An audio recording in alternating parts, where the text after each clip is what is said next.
Good morning, gentlemen. I am getting my morning walk in, and I wanted to tell you about the book that I'm reading.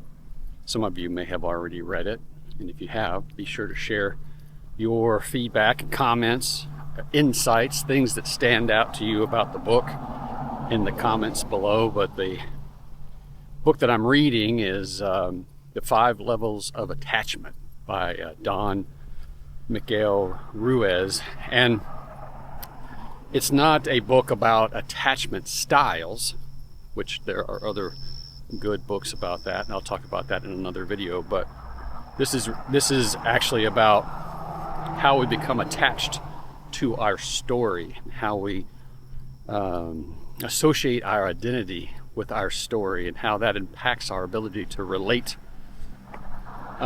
to the world, how it impacts our ability to love ourselves, to love others, to be unconditional in our love, and how it isolates us and separates us, and how we run everything through the filter of our stories. And we talk a lot about this in the community.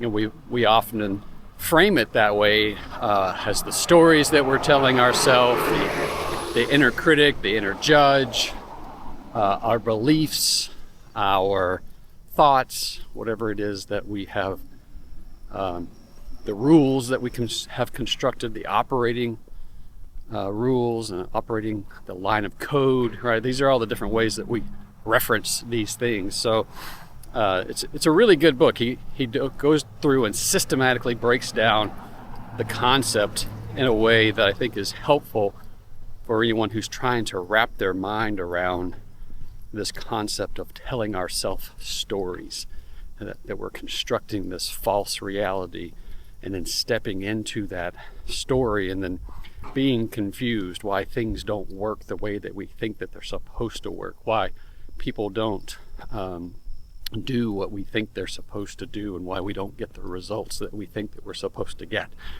So if you are if any of that resonates with you, then I highly recommend reading the book. I would think of it more of it as a 303 book. You know, you have some books that are 101s, 202s, 303s. I think that reading this book, after having been on this journey for a while, has given me the opportunity to hear the concepts that he's expressing in the book. But I also wouldn't discourage anyone from reading the book, no matter where you are in your journey, because you just never know what you're going to hear.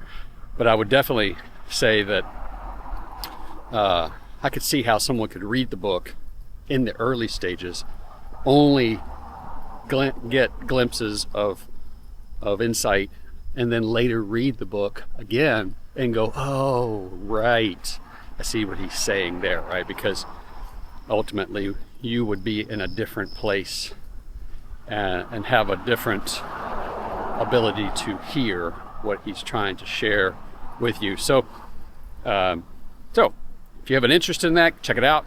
If not, maybe just put it on your wish list, put it on your reading list for later on down the road. But it is a really good book on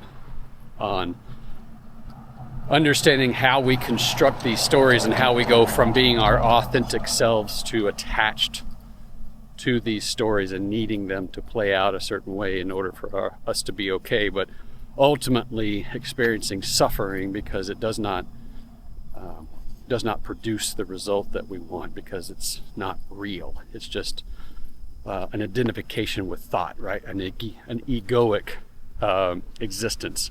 And it's not until we let go of those things and recognize what he calls waking up from the dream that we finally are on the path to being back to our authentic self. So that's a short summary of that book. I'm about 2/3 of the way through it, and he's just now getting into, how to come up from all of that, how to reconnect with our authentic self. He's laid all the groundwork for the concepts, and so I'm looking forward to finishing the book. So if you have book that you want to recommend, something you think would be helpful, recommend it. Put it in the comments. Let me know. I have several books that I'm working on right now. I have a whole library of books that I have worked through in the last handful of years, and I'm looking for those little nuggets that I can pass to a man and say, hey, you know, based on our conversation, you might want to read this, and be able to help expand his understanding of himself and what's going on, and so he can unpack everything and reconnect with himself, be able to let go of his identification with the mind and get down back into his heart. So, all right, I hope you guys have a great day. I'm gonna keep going on with my walk here, maybe make some other videos, and I'll talk to you later.